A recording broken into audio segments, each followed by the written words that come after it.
In the summer of 1940, a small group of young men and their aircraft were all that seemed to stand between the British people and invasion by the Nazi war machine. In the months that followed, the few of RAF Fighter Command would engage the Luftwaffe in savage aerial combat over southern England. In the summer of 1968, some of those aircraft were in the skies again to help film the classic British feature film Battle of Britain. Now, using unseen footage from the production, this series will tell the real story of the Battle of Britain.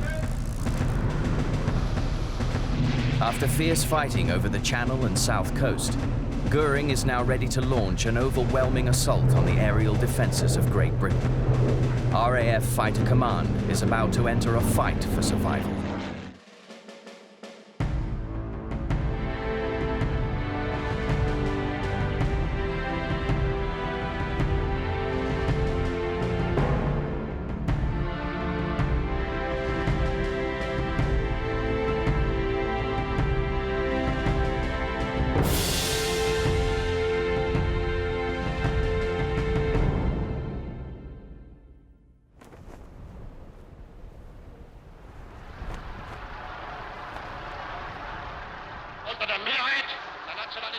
I intend to continue the air war against the English homeland more intensively. The German Air Force is to overcome the British Air Force with all means at its disposal.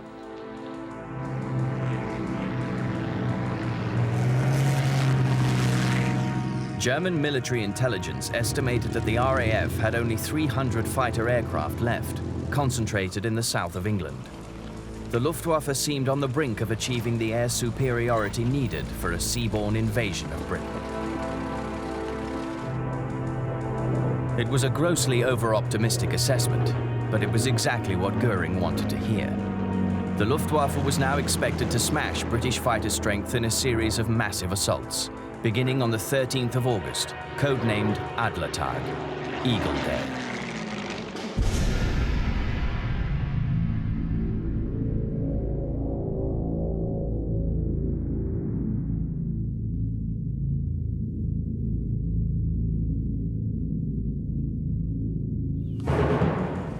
The day scheduled for the start of the attack dawned with cloud and mist over the Channel. Göring postpones the assault, but the order fails to reach some units. Already in the air, they do not receive the recall signal. Bomber formations fly towards England without their fighter escorts. The RAF are waiting.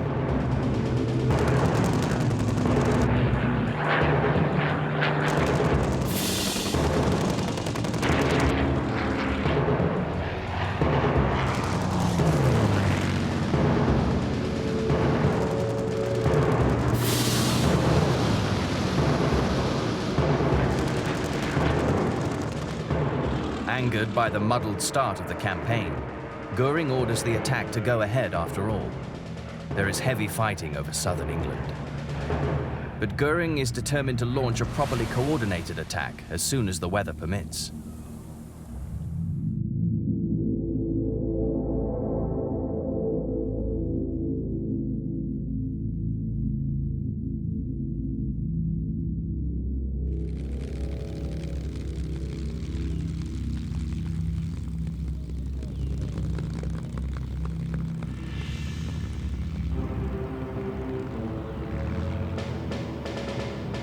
August the 15th dawns fine and clear.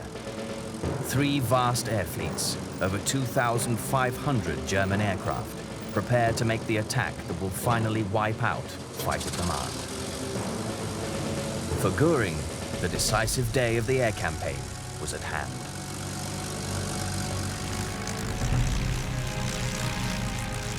From the High Command in Berlin to the Luftwaffe airfields in France, confidence was high. But most pilots were unconcerned with grand strategy.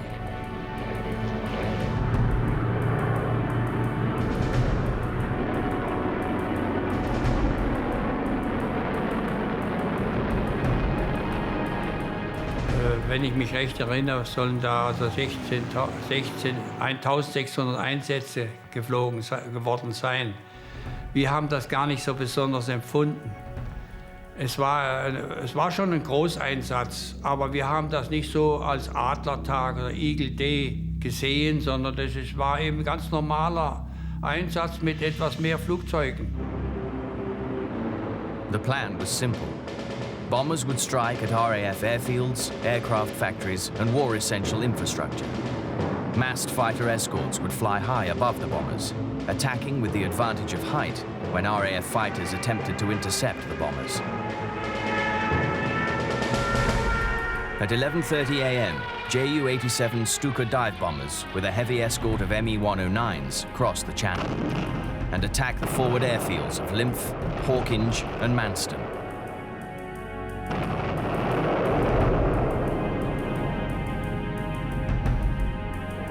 '54 Squadron Spitfires are scrambled, alongside Hurricanes from the 501 Squadron. These units will be in almost constant action over the following days. But the dive bombers hit buildings and hangars and sever the cables carrying power to 3 of the radar stations on the Kent coast. There is now a blind spot in the warning system.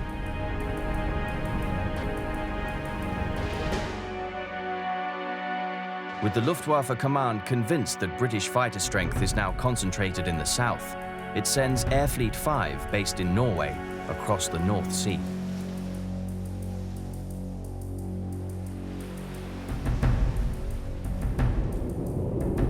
The fleet of Heinkel bombers head towards the northeast coast of Britain. Confident there will be no opposition, they fly without Me-109 fighter escort. But the British radar stations that face out across the North Sea have registered their approach. The information is passed to the fighter squadrons of 13 Group.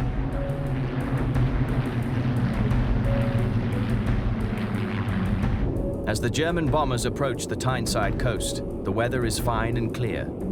Spitfire pilots of 72 Squadron, vectored into position by ground control, spot the Heinkel bombers as they approach.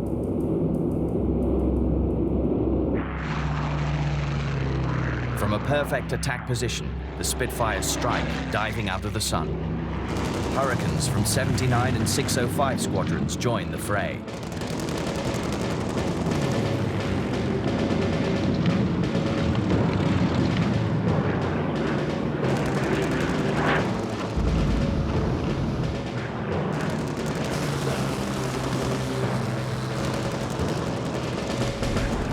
In desperation, the bombers jettison their bombs and turn back towards their distant bases. German air gunners fight back desperately, hammering away with their 7.9mm machine guns as swarms of British fighters buzz past at 300 miles per hour. They could be brutally effective, as some were to discover. I can recall one bomber interception. In this particular instance, the bombers were coming in and we were at right angles. I turned in with my flight and told the CO I was going ahead on attack, and then I'd go round to the rear. We knocked down 2 in the head-on attack and went round to the rear, and I went in after my third one. I went in really close, and I went in sort of, 150 yards or so, and of course he got me.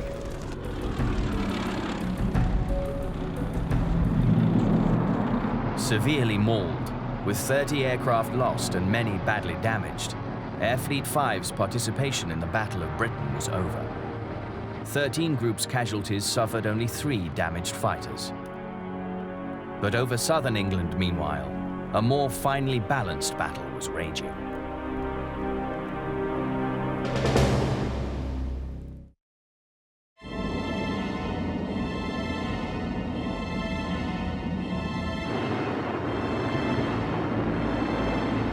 As German bombers in the northeast struggled back to their bases, more German aircraft gathered over the Pas-de-Calais to launch raid after raid across the Channel. Bombers, escorted by large numbers of 109s, strike at targets throughout southeast England. 24, 50 plus, speed 44, northwest W for William 2239. RAF fighters battle to break up incoming bomber formations, but cannot penetrate the massive fighter escort.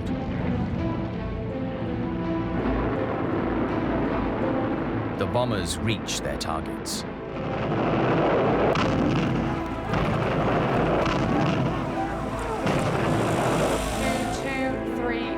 The airfield at RAF Martlesham is bombed and put out of action.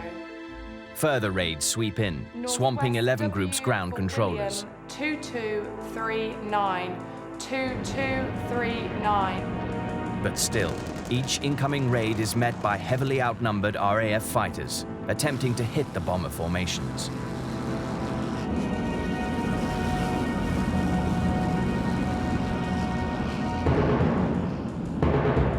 To the west, large formations of aircraft are detected heading for Portland and Southampton.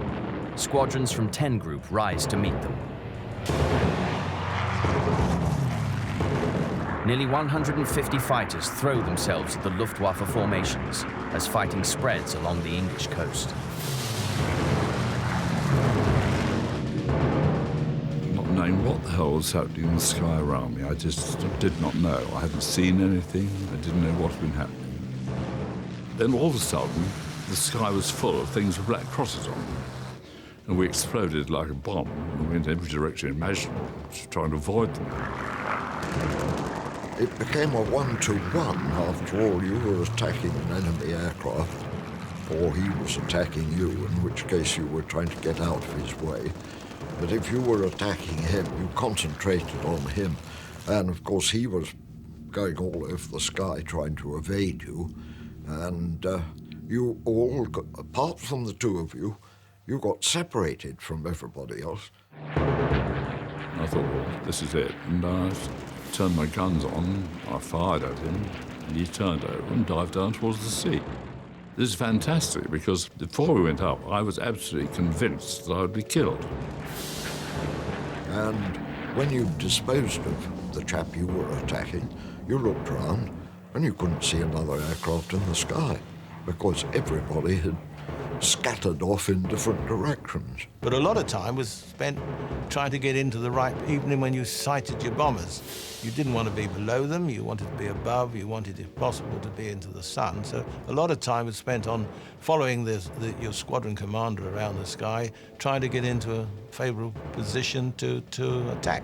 I always reckoned I was one of the worst pilots in the squadron. And having shot something down myself, I thought, this is something. As I followed him down, another bomb got behind me and started shooting at me, but he was a terrible shot, and he never hit me at all. This man overshot me, so I finished up in the same position behind the second one. So I settled down behind him and I shot him down as well.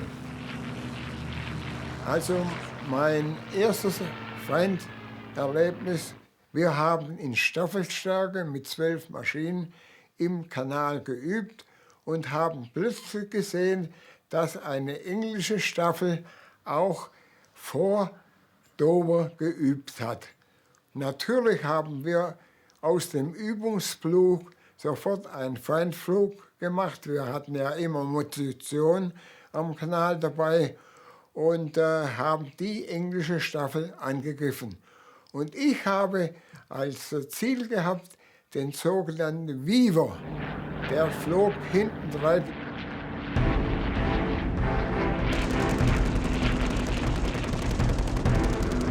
The fighting over the Solent and Portland is fierce. 2 Hurricane squadrons scrambled from Exeter are heavily engaged. Losses on all sides are heavy.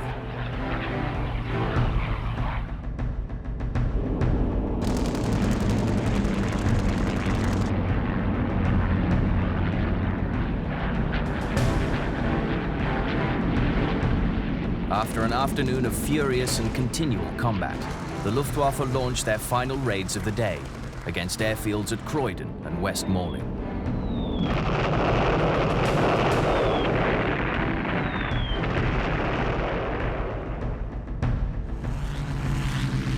The Luftwaffe had used almost 2,000 aircraft in repeated sorties in their effort to destroy Fighter Command in the air and on the ground. They have caused considerable damage to RAF airfields and facilities, but have suffered heavily in the process. The Luftwaffe loss rate was so high on this day that German air crews would refer to it as Black Thursday.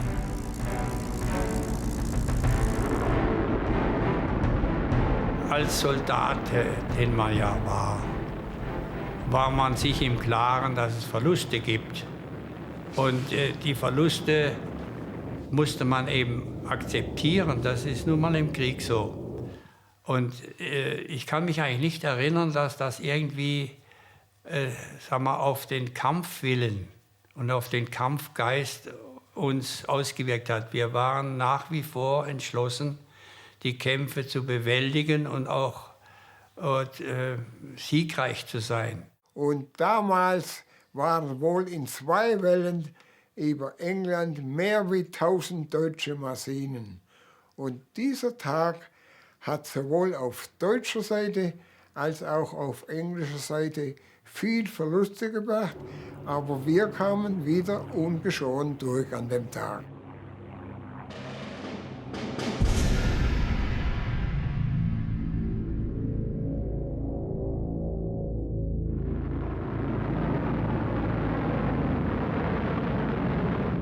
The attacks on RAF airfields and installations continue.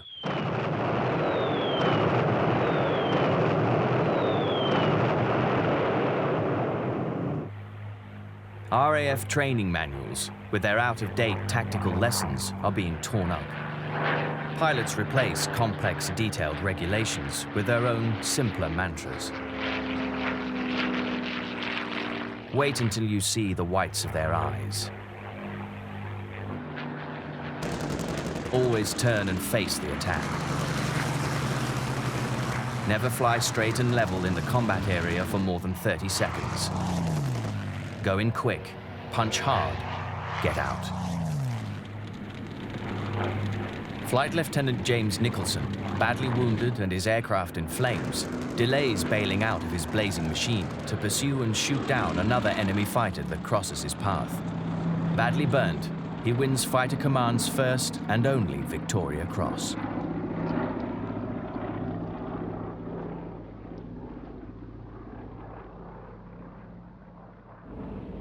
The reality of air combat was the swooping ambush, the bounce, hitting sudden, hard, and fast. Many pilots were shot down by an attacker they never saw. I joined a squadron with a particular pilot, and I saw him going down in flames probably about 7 days later. So it is a very sobering thought that you are vulnerable to start with in your innocence. You don't really know you are, but it only needed, half a dozen flights when you came in contact with the enemy that you realize you were in a dangerous game and they were playing for keeps. Bullet through my shoulder from the front. Had a cannon shell came in from behind and exploded on my parachute that I was sitting on. Put a lump through my foot which split my Achilles tendon, so I had minus right leg. A bullet came through the armor piercing behind and went through my watch, which annoyed me, into my hand, left hand. I had a couple skins with my shins in front. The engagement initially only lasted a couple of seconds. And then you would then break away and then attack them individually again until either you were out of ammunition or for one reason or another you weren't able to attack anything. Don't forget that we only had 15 seconds worth of ammunition in both the Hurricane and the Spitfire. So if you attacked once, twice, 3 times, most of your ammunition was expended. And you were then, the best thing you could do is to get home and rearm, refuel, get up again. I suddenly saw a lot of black spots. I thought there were oil specks on the windscreen, but they rapidly turned into 109s going the opposite direction, one of which passed so low over me I could see the oil streaks on the fuselage and almost count the rivets in his wings and so on. and we passed in opposite directions. They were pretty smart and experienced, of course, and they turned around quite quickly and dived down to attack us. But the chap who attacked me missed and shot past, and so I managed to get on his tail and shoot him down, rather to my surprise. And in fact, one got a bit worried, who said his chums will have seen that and it will have made them very angry. Let's get out of here.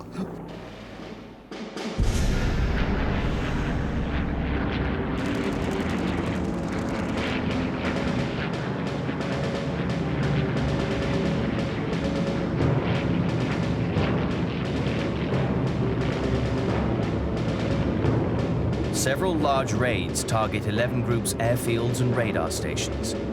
Losses are very heavy on both sides. The faster Spitfires are being ordered to engage the fighter escort. Hurricane squadrons go after the bombers.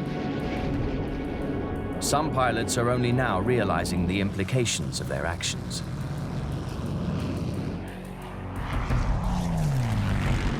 When I shot down this aircraft and the rear gunner bailed out, got caught over the tail, and I saw the aircraft go in with him, dragged down. That was the first time it really got into it that I was shooting at a person. Up to that point, obviously it'd been vaguely in there, but certainly during the Battle of Britain, I was only shooting at aircraft. That there were people involved virtually didn't come into it. Even if someone bailed out, it didn't really. I was just shooting at aircraft, that's all. Und da hat der Förster auf eigene Initiative mit unserem eigenen Sender uns gesagt, fliegt zum Tiefangriff nach Mensen. Dort sind jetzt am Boden zahlreiche englische Jäger, Spitfire und Hurricane zum Tanken und Nachtanken. Ich hatte damals eine Maschinengewehrmaschine. Ich habe aus großer Höhe geschossen und sah, wie meine Kugeln auf dem Betonboden von Menschen abgespritzt sind. Ich flog dann auf einen Tankwagen zu und habe gesehen, wie ich einen Mann getroffen hatte, der hielt den Tankschlauch zu einer Spitfire. Ich habe noch gesehen, wie der Tankwagen brannte. Ich habe gesehen, wie die Spitfire, aber ich habe auch gesehen, nach der Landung gefreut, dass ich erfolgreich war, bezogen auf die Maschinen. Aber ich habe mich schlecht gefühlt, dass ich zum ersten Mal sichtbar einen Menschen erschossen habe. Time and again, RAF fighters were hurriedly refueled, rearmed, and returned to battle. Ground controllers attempted to vector them into favorable attacking positions amongst the countless hostile contacts.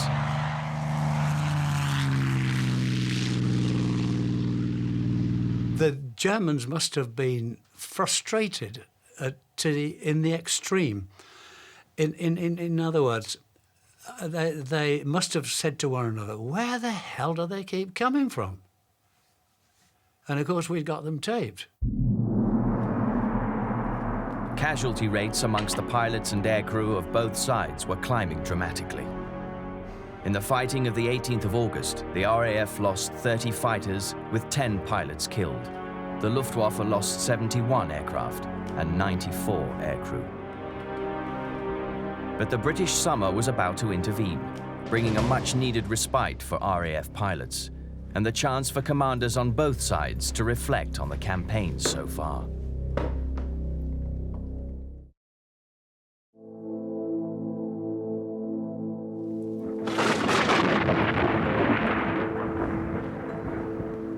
On the 19th of August, after a week of intense air combat, a spell of bad weather prevented major flying operations. Both sides took advantage of this respite to evaluate their tactics. In spite of Göring's boast to Hitler, the RAF had not succumbed. Göring, himself a fighter ace of the First World War, rebuked his fighter pilots, criticizing what he saw as their lack of aggression.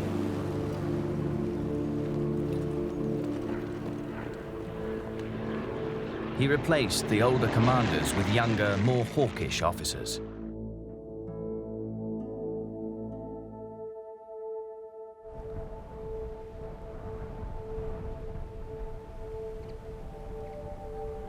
We have reached a decisive period of the air war. Our first aim is to destroy the enemy fighters. If they no longer take to the air, we shall attack them on the ground, or force them into battle by directing bomber attacks against targets within range of our own fighters.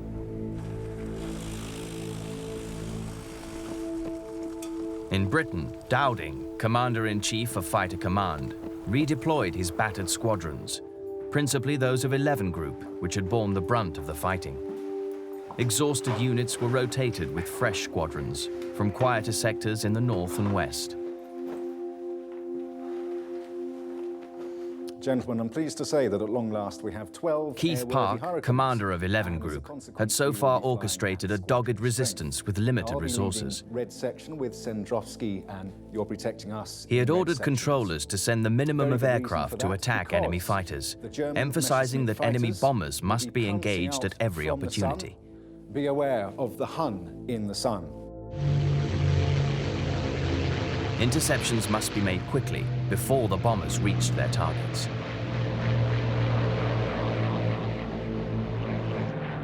And he wanted squadrons from 12 Group, based in the Midlands, to patrol and protect his airfields while his squadrons were away tackling incoming raids. Never in the field of human conflict was so much owed by so many to so few. All our hearts go out to the fighter pilots, whose brilliant actions we see with our own eyes day after day. I hope, indeed I pray, that we shall not be found unworthy of our victory, if after toil and tribulation it is granted to us. For the rest, we have to gain the victory. That is our task.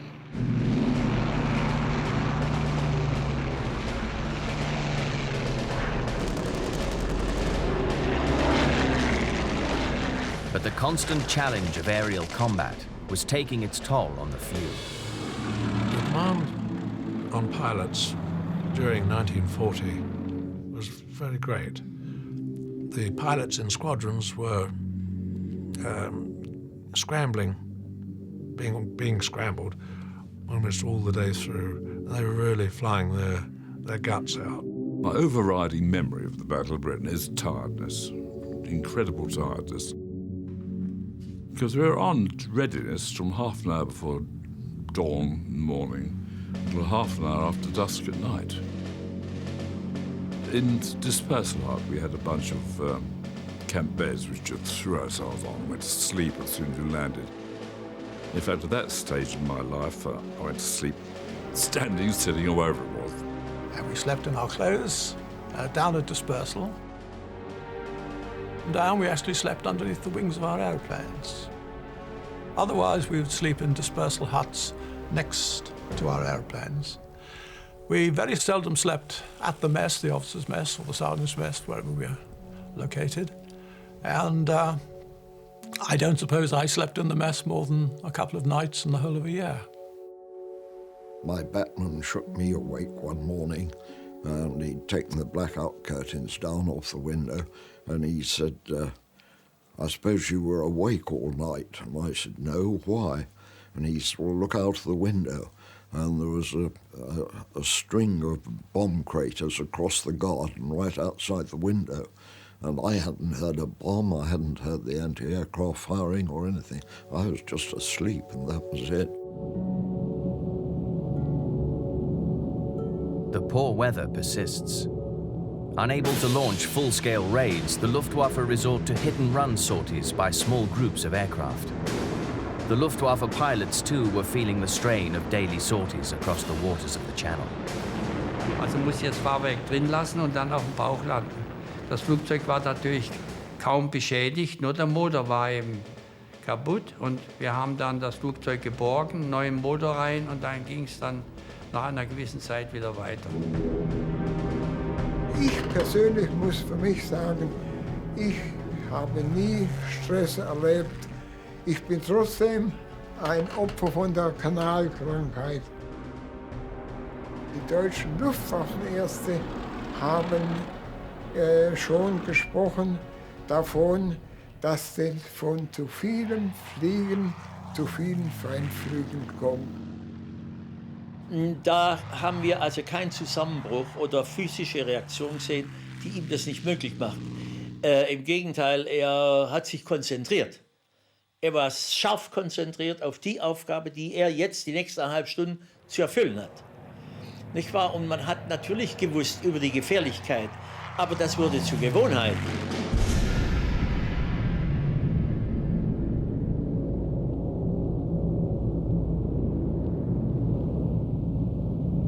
The German bomber crews, who have suffered heavy losses, criticized their fighter escorts for failing to protect them. But ordered to escort bombers to targets inland, German fighter pilots had to keep a careful eye on their fuel gauges. They were accused of avoiding combat to conserve their fuel.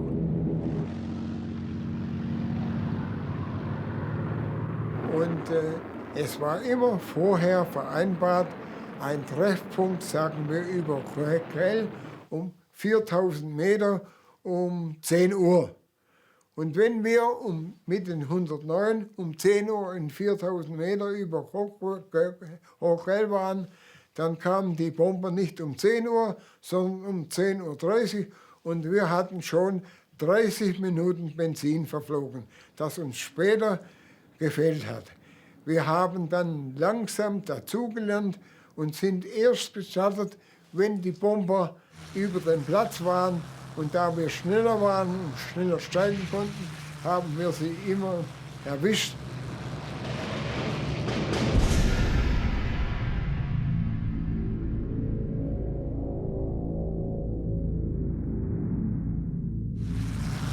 On the 24th of August, the weather began to improve. The Luftwaffe resumes its attacks against key RAF airfields and sector stations, the heart of the defense system. Massive formations of aircraft streamed towards their targets. For the RAF, the battle's most critical phase was beginning. Sheer weight of numbers frustrates the attempts of outnumbered RAF pilots to disrupt the raids.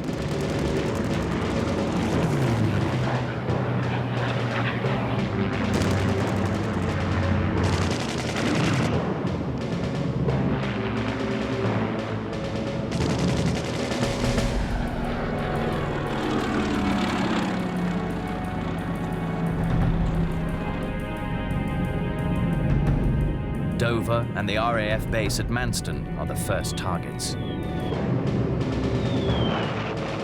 11 groups airfields and sector stations, not for the first time, are in the front line.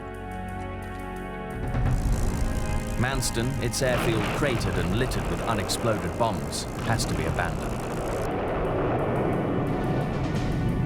With 11 groups fighter squadrons attempting to intercept several heavy raids across the southeast of England, their airfields are left badly exposed.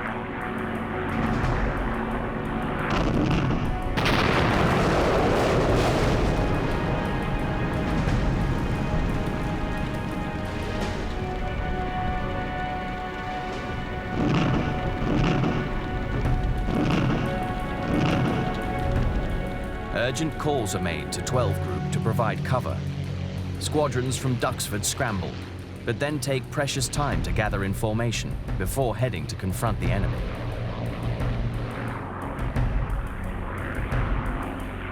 Duxford's Big Wing, as it becomes known, arrives too late. By the end of the first day of renewed fighting, the RAF have lost 22 aircraft to the Luftwaffe's 38. But one raid was to help escalate the battle and drag the civilian population deeper into the conflict.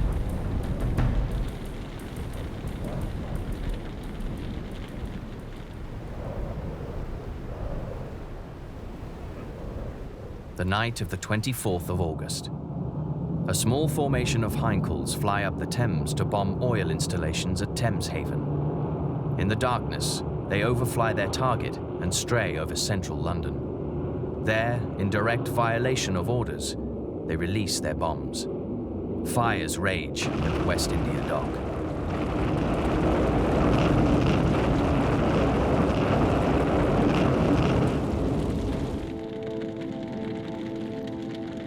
By this stage of the battle, more than 1,000 British civilians have been killed by the Luftwaffe in raids all over the country. Despite orders to attack only war-essential targets, it was impossible for the Luftwaffe to hit these, especially in cities, without killing civilians. The bombers were not accurate enough. But this latest provocation was the last straw. Now the British War Cabinet authorized retaliatory raids on Berlin.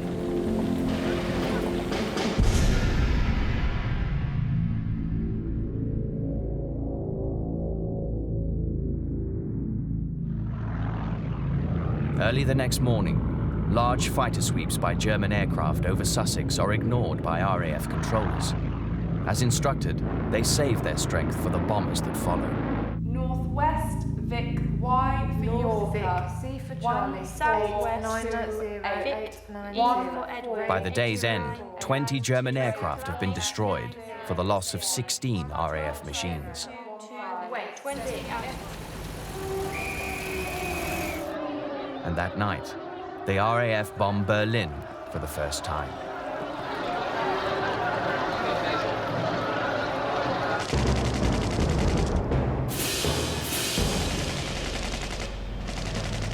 In the days that followed, the battles between the RAF and the Luftwaffe intensified.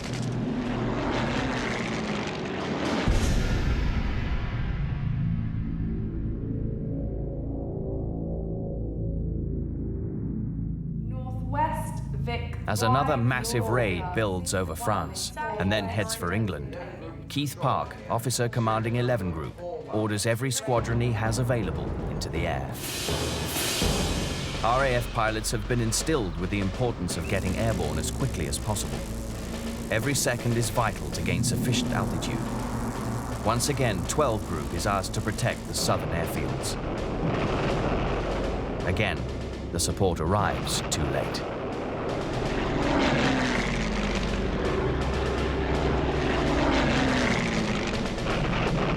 Park was furious at the lack of cooperation from 12 Group.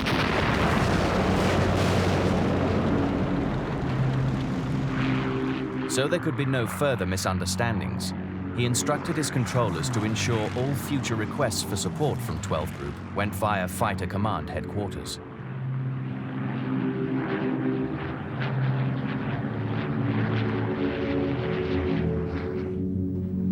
Tensions were beginning to grow between the British commanders. Meanwhile, losses continued to mount.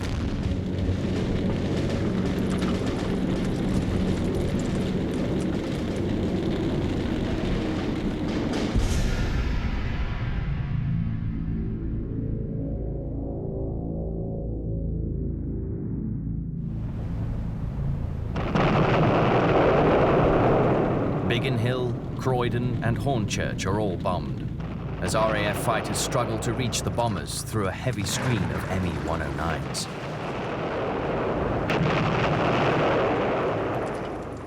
Sector stations are put out of action. As aircraft clash overhead, personnel work desperately on the ground to repair the damage to the command and control system.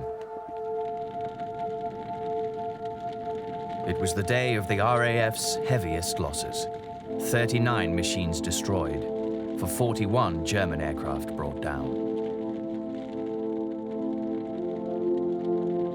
14 RAF pilots were listed killed or missing. Since the battle began, 205 RAF pilots have been injured. 222 have been killed. It is a rate of loss that is becoming unsustainable.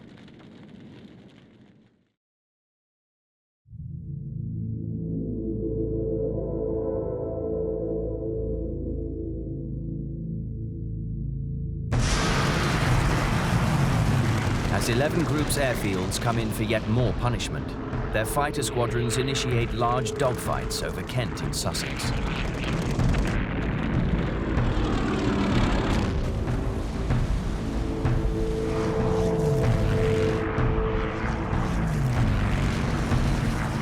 Aircraft factories are also under constant Luftwaffe attack. But losses to Fighter Command's fighter strength are nevertheless being made good by industry. Mounting pilot losses were the primary concern. At the beginning, we were losing the best pilots, you know, the more experienced and the ones who'd had the experience. And then our replacements came in. And I wouldn't allow them to fly until either myself or my other flight commander. I mean, I remember I was acting CO, but I was also flight commander. One of us, Killy or myself, would take them up and give them the best we could. A camera gun and combat tactics. Although we had a lot of new ones posted in, how can they cope? I mean, these chaps would come in and they'd sit down. They'd probably only done 7 hours on the Spitfires, if that. And they watched us taking off with everything we'd got and coming back 2 pilots short, and every time we took off, their nerves must have been shot to blazes. I don't know how they coped. I couldn't, I don't think. Dowding was desperately worried. Deeply concerned at the loss of life amongst the young men of his fighter squadrons, he also recognized the reality behind the losses. Pilots are no longer being produced in sufficient numbers to fill the gaps in the fighting ranks. The situation is extremely grave, it must be realized. We are going downhill.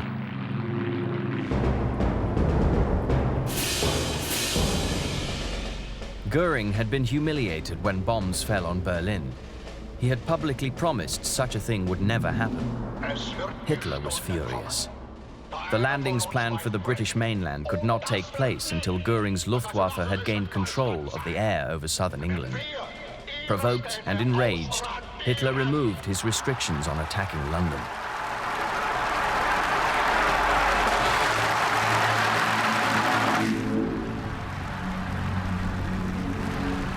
He announced his intentions in front of a delighted and enthusiastic audience. When the British Air Force drops 2 or 3 or 4 kilograms of bombs, then we will, in one night, drop 150, 230, 300 or 400,000 kilograms. In England, they are filled with curiosity and keep asking, why doesn't he come? Be calm. Be calm. He is coming. He is coming.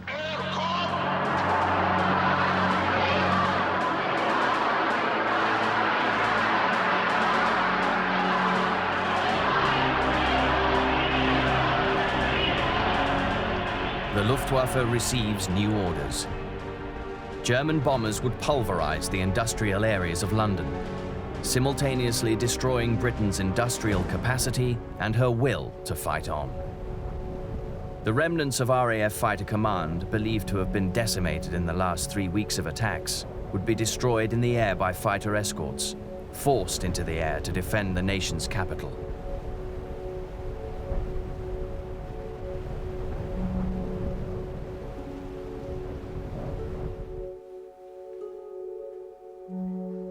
As day dawned, the radar screens remained clear. In plotting rooms, personnel waited expectantly for reports. The familiar sight of enemy aircraft building up over the Pas de Calais was absent.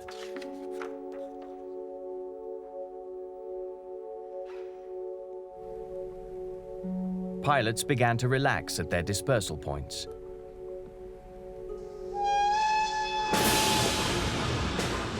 But on the coast of France, there was activity.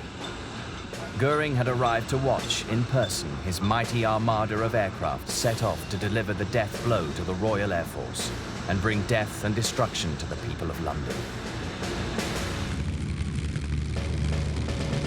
Over 1,000 aircraft prepared to launch the largest air attack ever made on a city.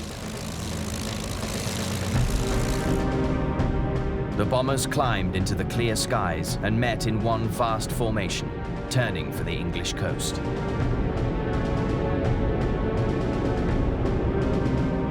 German fighter pilots had been increasingly accused of abandoning the bombers to their fate. Now they have new orders, to stand by the bombers at all costs. Die Kommunikation zwischen Bomber und Jagdflugzeugen war einer der großen Schwächen der Battle of Verdun. Wir hatten überhaupt keine Funkverbindung mit den Bombern. Die Bomber, die hatten ein anderes Funkgerät als wir. Und wir, Jagdflugzeuge, wir wurden eingestellt am Boden. Wir konnten unsere Frequenzen nicht verstellen. At 4:15 in the afternoon, Göring, enjoying a picnic and champagne, watches as the immense fleet of aircraft stream overhead.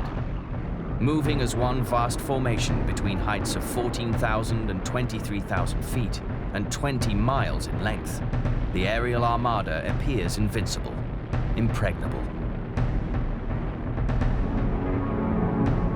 With the English countryside unfolding beneath them, their target, London, was within sight. We will rub out their cities from the map. The hour will come when one of us will break, and it will not be Nazi Germany.